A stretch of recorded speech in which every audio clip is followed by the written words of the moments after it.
People think he just comes, makes a 1 minute video, thrashes the brand and goes away. Brands know that kids are insecure about their height. They market height. Why is no one talking about it? Indians, we are educated, but we are not health literate. We need to learn health in schools. My goal is to try to get kids to start thinking about health so that they don't even get diabetes in the first place. So when I'll say that this product has a lot of sugar, does not mean I'm saying never ever have this product. If it is rated D, in my opinion, it's just a signal that don't have it too often. I'm trying to simplify nutrition. So I've made it pay what you want. I distribute a very large percentage to feeding kids. The idea is in one shot, we can make India both health literate and reduce hunger at the same time. Usually, most of these diabetic friendly products are not really that good for you. Longer the shelf life, the shorter our life.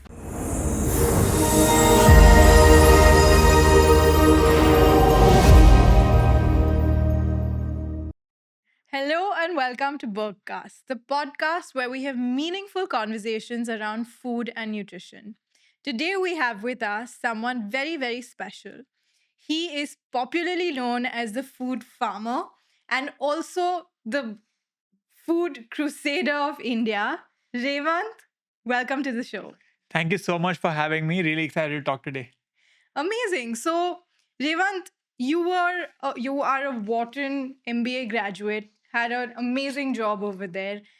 I just want to dive right into the fact of how did you plan to come back and how did Food Farmer come up? Yeah, so I was in the US for 13 years. 13 years, pretty long. And in the US, people have a lot of packaged food, like, for breakfast, lunch, dinner, they have packaged food.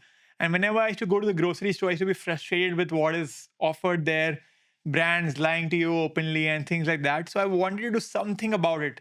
I want to try to clean it up in some way or form, the packaged food industry.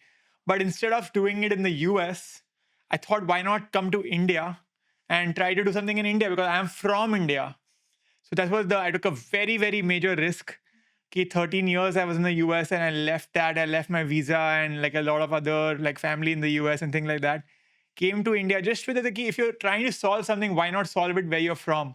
Yeah. So that was like the rationale. And it was a very warm welcome India gave me back. So as soon as I came back, within 10 days, my first ever video I made on the food went viral and it just continued and all. Yeah. Wow. So, was a tipping point though where do you remember a moment or instant where you were like, this is what I want to do? Or was it a gradual process? So it was a gradual process, but it's just like small things keep adding up. You go to the gym and you see people having sports drinks which are filled with sugar. People, you see parents give their children drinks which claim to make them taller, and like so many more things like that. So you every day you're seeing that blatantly, and then you see new articles on the newspaper saying that India is the diabetes capital of the world. India is potentially going to become the cancer capital of the world. So it just frustrates you. It makes you sad that why is no one talking about it? And I am coming from a relatively privileged standpoint, and I am, educated, and I am, decent job, good job. So I have the necessary financial backing as well. So I need to speak about it. That was like, how it went about. Yeah, and that's so beautiful because you used your privilege and your platform to be able to educate the masses. Yeah. And I think that's such a beautiful thing for it to happen. Talking about being educated, right? You told me one line I thought was beautiful is making India health literate. What does that mean? So I strongly believe Indians, we are educated, but we are not health literate. So basically, India puts a lot of emphasis on education, IITs, IIMs, Delhi University, and all the fanciest universities. And parents pressurize people, paro, go to entrance exams, things like that. But what we don't focus on is health literacy in the sense that you go to the fanciest colleges and ask the best students who've got 99.9 percentile in their entrance exams, what does calorie mean, or how many grams of protein do you need in a day, or like what artificial sweeteners are there in your food and things like that. People don't know about it. That's why I say we are educated but not health literate, and my personal goal is to try to make India health literate. Another thing, I often ask parents that what is the most important skill you want your child to learn? One of the most common answers I get is that they want their children to learn coding. And every parent wants their children to learn coding. But according to me, even more important than coding is decoding a food label, like understanding what you're putting into your body. And I always say this one thing, that just the way we study history, geography, integration, differentiation in schools, we need to learn health in schools. Like right from class 1 to class 12, we need to start learning ki what are we putting into our bodies, what does calories mean, what does protein mean, what does artificial sweeteners mean, how to cook, and things like that. Like, in school we used to make fun of humanities. Like, if someone used to take humanities, people used to make fun of them. Are easy subject le liya. Now I feel, yeah, that was probably the most useful subject. Why did I not study about it? Yeah, absolutely. So, speaking about food labels, is there any way in which brands can mislead the audience while staying within the regulations and the legal guidelines of packaging? So brands do that all the time. They are often legally correct, but that doesn't mean they're ethically correct. For example, you see Elaichi, Pan Masala brand selling as Elaichi.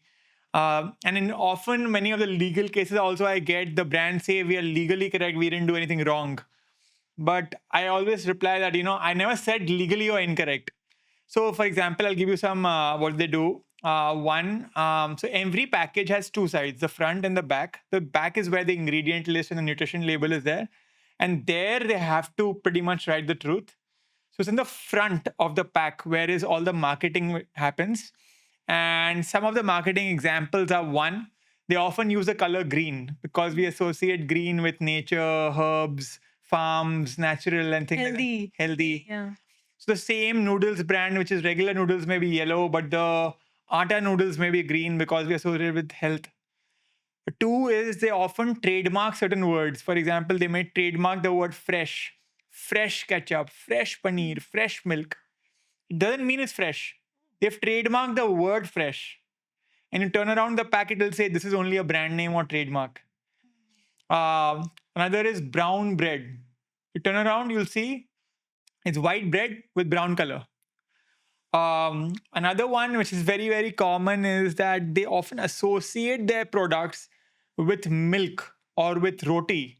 For example, they'll write as much fiber as three rotis, as much protein as one glass of milk, and things like that. Because we associate milk and protein in a healthy way, so they try to associate themselves also with milk and roti. But the number of the value, is that the same? Does that correlate? They may be actually probably correct, but sometimes I've even seen brands write as much protein as one roti. A roti itself doesn't have much protein. So, but it's just people will just see a big picture of a roti and a big picture of their products and an equal to sign. People don't read much. So they're like, okay, I'm getting my roti worth of nutrition. So it's more like playing with people's perception, whether it's the color, whether it is the words that are used but are actually trademarked, Yeah, or it is the images that they use of roti or bread or exactly. roti or milk, to create that image or perception that, oh, this is a lot of nutrients where it may not have as much nutrients. Yeah. So once I actually went to an NGO and I was speaking to them, and it was a very nice young kid who came to me, and we were discussing certain things, and he told me in his home they've stopped having roti in dinner. Instead, they have atta noodles because out somewhere out there they write as much fiber as like two or three rotis. So their parent is now thinking, why should I make the effort of, making roti, which will take a lot of time? Instead, why don't I just make a 2 minute, 5 minute noodles instead? So that is a level of brainwash that happens. And these are just some of the examples. There are so many more things which brands are doing. For example, another one is source of protein. So they may put 1 or 2 grams of protein, and then they actually will write source of protein, and people will see the word protein and they'll buy it. But can they say, like you usually say, high protein or high fiber on the packet? Can they say that without it having a high amount, or does it have to have a specific percentage or amount of protein for it to be high? So the word high in protein, yes, it needs to have like, a higher amount. But source of protein, which is like even a little bit of protein, they can make that claim. And that's how, and like, we are all like suckers for these words like protein, fiber. So they'll put a little bit, and then like, people will feel, okay, this is probably a high protein food. And the one example of this is peanut butter. Like peanut butter, so many peanut butter brands are a source of protein, because, and then people think it's a high protein food, even though actually it's a high fat food. So that's how they often do it. So interesting. Any other products that come to your mind that give much taller claims than they actually have? Taller claims, you're using the word literally. There are brands which are calling themselves taller. They'll make you stronger and taller and God knows what else. So yeah, the word taller itself. And why do they use the word taller? Is because the biggest insecurity of someone who's a teenager, of someone who's 8, 9 years old, is often height. Like you go to a 10-year-old guy in the school, they often are, the entire confidence level is dependent on height. Like, the tall boys are often become the monitors, or they stand in the back and they are like, considered to be cooler. So because the brands know that kids are insecure about their height, they market height. And they usually market whatever you are insecure about. So a skincare product may market what dark skin, because, or like fair skin, because they know that people are insecure about their skin color. A brand which is targeting teenagers will market, it'll make you taller. A brand which is marketing you 20s and 30s, the age group, will often say protein, because they know that age group is looking for protein. A brand which is targeting people who are 50s, 60s, 70s will use the word natural, ashwagandha, neem, ayurveda, because the parents, grandparents generation, they love to hear natural and things like that. Even the natural to petrol bhi hai. मतलब कि but आप petrol तो नहीं लोगे ना. No, but that's such a beautiful point you raise, because there's something I often even discuss with my clients. It's called naturalistic fallacy, where just because it's natural, it's supposed to be healthy, where it may or may not be the case. Yeah, I mean, there is this thing that if it's coming from nature, it's most likely good for you. That's like what we believe. And we often forget that even rainwater is technically natural, but we don't usually drink it. We try to filter it and things like that. So we have that bias that, that if it's been happening for thousands of years, then it's probably good for us, which is not necessarily the case. Absolutely. Times change, people's change. We're living in a very different environment as our grandparents lived in as well, right? So I guess nutrition recommendations will also change accordingly. Yeah. Specifically, I'm very curious to also know. I've done my master's in public health nutrition. Oh, nice. So I know for a fact that public health nutrition is very tough. Yeah. While you are there as the nutrition crusader, right, or food crusader, is it always so, dhamakedar and sensational the way that, your videos show? Or can it also be really hard, because the end product of, say, public health nutrition is policy change? It is changing the eventually going down to the product and getting those manufacturers to change the composition of the product. So what is the flip side of public health nutrition that we don't see on Instagram? So I've already spoken a lot about the legal aspect of it, that I, often get legal cases from some of these companies where I speak against. Outside of that, there is like a lot of emails, and like I have a lot of responsibility, I'll say. And like within 1 month of me coming to India, I used to, like, a lot of my food videos were going viral. So as a result, I unofficially became like the face of food safety in India. And as a result, every day during lunchtime and during dinner time, I get 10-20 emails about मेरे खाना में insect है, मेरे खाने में worm है, मेरे खाने में हेयर आ गया, मेरा खाना आधा घंटा लेट आ गया, मेरा खाना ठंडा है. And they'll write an angry email to the food delivery company, and they'll CC me. And because they feel कि if they CC me, the brand will actually listen to them, and they may get a refund, or they may get some sort of a redressal. So I feel there's a lot of responsibility on my shoulders in that sense. Similarly, with the insect and worm aspect, full day my during especially lunch and dinners when people are eating. So I don't check my phone when I'm having lunch and dinner, because I know if I check my phone, I'll see a picture, dirty, disgusting picture of a worm or insect. So yeah, I mean, there's a lot of all of that. So yeah, that is one sort of responsibility. Sometimes people even share very, very personal things of their parents or grandparents having cancer or diabetes and how they felt cheated by certain brands, Yeah. and they want me to take action. So there's a lot of behind the scenes stress in that sense, that because you're people are opening up to you and they're sharing things with they don't share normally with the outside world. So it is that responsibility, as you rightly said, that comes with the role and the job. 100%. I must say, you are doing a fab job at it. Um, Also, speaking about, as you said, you spoke about diabetes and all these vulnerable populations.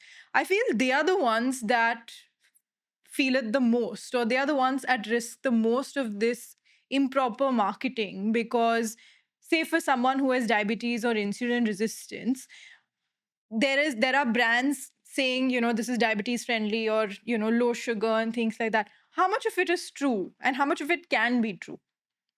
I mean, certain things obviously it's like a spectrum. So some brands may be honest. It's not that all brands are lying to you. But the ultimate sad reality of India is that there are 140 crore people living in India, most of who are not really that well off. As a result, the products that you are getting also are have a very low cost price. So they use the cheapest ingredients. Economically, also they cannot afford to use premium ingredients. And the same packaged food industry is very, very interesting in the sense that the same product which is sold in a village is also being had by some high net worth individual in like a Bombay or in Delhi or place like that.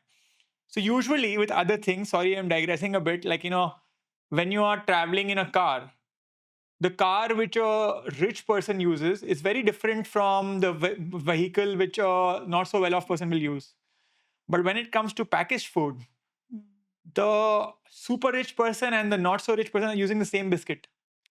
So it's very, very interesting. So it's like the entire country, whether or not you can, even if you can afford the premium food, you're still having the same biscuit, the same chocolate, the same soft drink. The same 10 rupee drink is had the entire 140 crore Indians. So as a result, they are using very cheap ingredients, which are not usually good for you. And specifically now answering your question around diabetes and things like that, because these products are for everyone, usually most of these diabetic friendly products are not really that good for you. And they understand that people are not really that aware. So since you're not aware, why not? Why would you even use premium ingredients? Because even if you use premium ingredients, people won't even find out. But take, for example, a perceived fruit juice. Yeah. Packaged. Yeah. Right? Um, is it all natural? Is it? I mean, I don't even think it can. Shelf life is that long if it's natural. So I have a funny sort of a line with you mentioned shelf life is the longer the shelf life, the shorter our life, or the longer the expiry date, the sooner our expiry date. Yeah. And people usually get really happy seeing a long expiry date, but actually it's usually it's filled with preservatives. That's why it's like has a very long expiry date. And you make that same juice at home, it'll go bad in 3-4 days. But if you have it in that packaged form, it'll last for a year because of all the preservatives they're adding. And I've seen so many companies, they'll have 100% juice and 100% coconut water and things like that. But it's mostly just concentrate. They'll use all of these juices will use these concentrates. And often they'll have a lot of added sugar. For example, there is natural sugar, which is the sugar which is coming from the fruit itself, like the sugar which is from the orange itself. And then there is added sugar, which is the white sugar. When you're making orange juice at home, you're mostly having this natural sugar. But when you're having packaged orange juice, you're having natural sugar plus added sugar, which is why I don't recommend packaged juices. Okay. Interesting. Very interesting. I'm also curious to know about, again, going back to amazing page of your Instagram page.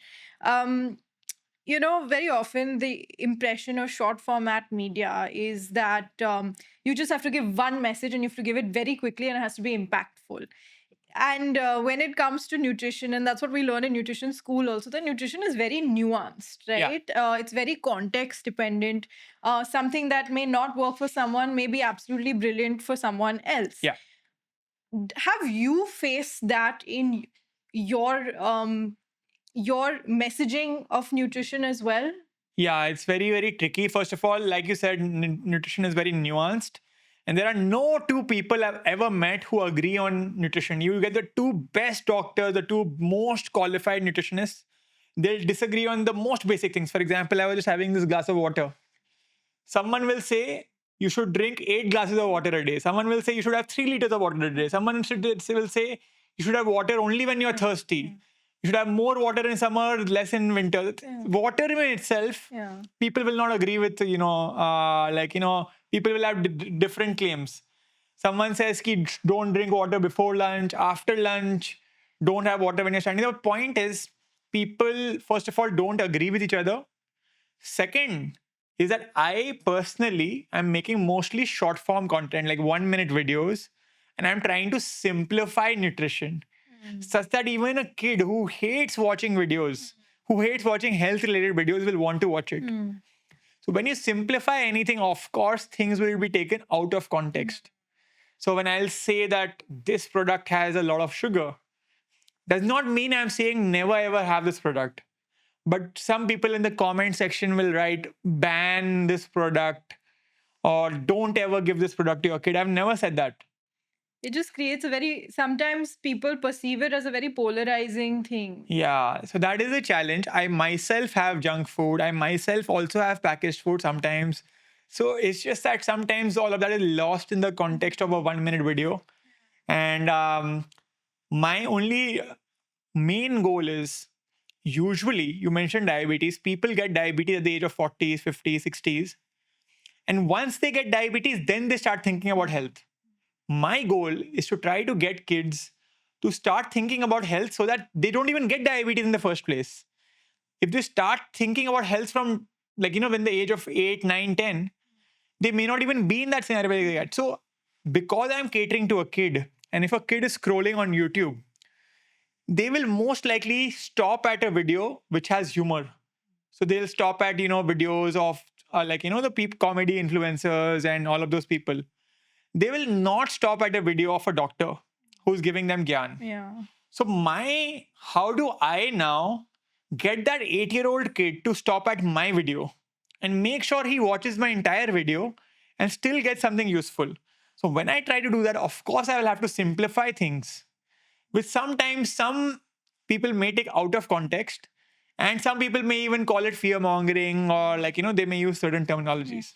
Very interesting, because it really gives, I'm getting a perception that you do have a very well-rounded view and knowledge about food and nutrition, and I think that's fabulous. Speaking about specifically education and prevention, right? Long term, what are the say what are other countries doing that, in terms of this food labeling or packaging, that you feel like Indian or India can adopt? So one great example, I was in Singapore recently, and one great example is Singapore. So in their packaged food, they have a grading model A, B, C, D. So if it has like a little more sugar, more than 10% sugar, it's D. And if it is grade D, the company is forced to display it on their front pack, not the backpack, and the front pack. And the beauty is they're not allowed to advertise.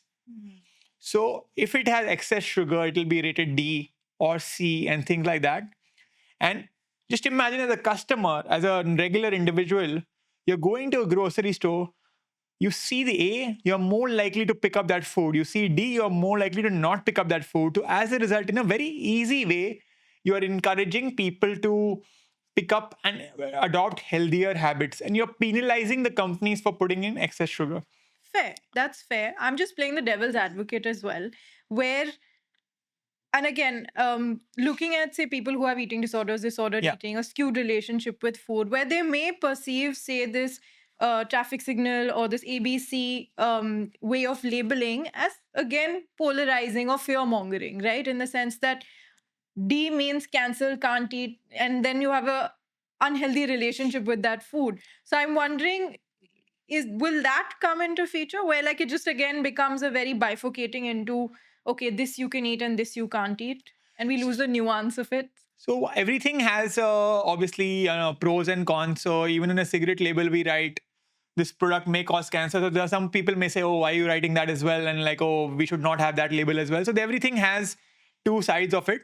I believe it is required. There are some products, while no one product is technically healthy or unhealthy, there are products which are healthier and unhealthier. Yeah. Like, on the unhealthy side. So a soft drink which has like, very high percentage of sugar, yes, you should not have too much of it. So if it is rated D, in my opinion, it's just a signal that don't have it too often. It's not that don't have it ever. Yeah. And if it's a product, so green color, just have it a bit more often. So that's the only thing. And it's just to make it easy for the end. You studied nutrition, I studied nutrition. So it's easier for us to identify these foods. For someone who's not studied nutrition, just try and imagine their life. It's so confusing for them because every company is marketing themselves as healthy. So for them, when they see 5 products, all of them are calling themselves healthy. How do they find out? Fresh. Yeah. So for them, it's much easier if the government intervenes and does something like this, which is what I feel even India should do something like this. Absolutely. I feel like it's conversational, and also it's important to have these counter conversations as well to create awareness of a well-rounded argument on these food labelings. Yeah. Speaking about moving away from packaged food, I guess then it comes to cooking and home cooking. I'm Yeah. curious to know, do you, Revant, cook? To be completely honest, I've spent 13 years in the US, so people expect, anyone who studied outside and lived outside, they expect that they are very good cooks because, outside is very self-dependent. But actually, I'm a really bad cook. And like I do very, very basics. In fact, I'm very frustrated. Why did I not learn cooking in school? I feel like cooking should be an essential subject. Every single child should be taught, like even before coding and like integration, differentiation, we should be taught cooking because that's a lifelong skill. So I'm very, very, to be very honest, not great with cooking. But yeah, I mean, like I'm always confused, like ये chai mein which bartan do I use? What do I put for this? How much time should I heat food for? How much salt should I put and things like that? Yeah. Yeah. Okay, that's interesting. And just to kind of sum it up and wrap it up, what is next for Revan? So there are quite a few things that I'm planning. One, I recently started a health school. So the idea is, once again, as I said, that we study history, geography, integration, differentiation, but we don't study health. So I am trying to teach people health through a very simple format online. And I don't want it to be like a class per se, like, so I've made it pay what you want. And so people can pay whatever they want. If they want to pay 100 rupees, 500 rupees, 1,000 rupees, 10,000 rupees. And whatever money that people give, I distribute a very large percentage to feeding kids. So the idea is in one shot, we can make India both health literate and reduce hunger at the same time. Oh, wow. So this is like one initiative called Health School. There are a few more other initiatives that I have, like, I'm trying to work with a particular company called, like, it's an app called Truthin, where it's similar to the Singapore model, where you can just pick up a food product and you can scan it and it'll give you a health rating. Like you pick up the barcode, you scan the barcode and it'll give you A, B, C, D health rating. Because the government will probably take too long to do it, so we just thought we'll do it ourselves. So there are these kind of few things which I'm doing. A lot of people don't know in the public policy side also, I'm trying to work a lot. I spoke to like the head of ICSC, CBSC, and I'm trying to get health in the school curriculum as well. So there are a lot of activity which is happening behind the scenes, which people think he just comes, makes a 1-minute video, thrashes the brand and goes away. But there's a lot of behind the scenes which also goes. And this is so interesting to know, Revant. I feel like we don't get to see the full picture on Instagram. And Thank you for being so passionate and bringing that magnifying glass and showing us all actually what's happening in the food industry. So, Revant, is there one last thing you would like to tell our broadcast listeners? Yeah, one last thing is that when we talk about nutrition, we should not only focus on adults. Of course, focusing on adults is important, but we should also focus on children and children's nutrition because that's the age when they're actually learning about food. That's actually quite interesting and true because, as pediatric nutritionists as well, we talk about while, yes, it's important to educate the children about the nutrients in the food, and actually, it's also important to take them inside the kitchen, engage them in cooking experiences that might even help them in the future. It's not just the nutrients that go in the food, but also useful to understand, whether the cooking or cookware material is beneficial for them or no. For example, there are certain materials such as cast iron or triply stainless steel, which may actually be beneficial as compared to, say, an uncoated aluminium vessel. So, makes absolute sense. Wow. Wow. So we've spoken so much, right from your journey, from how it started to where we are, to your role as this nutrition defendant and crusader.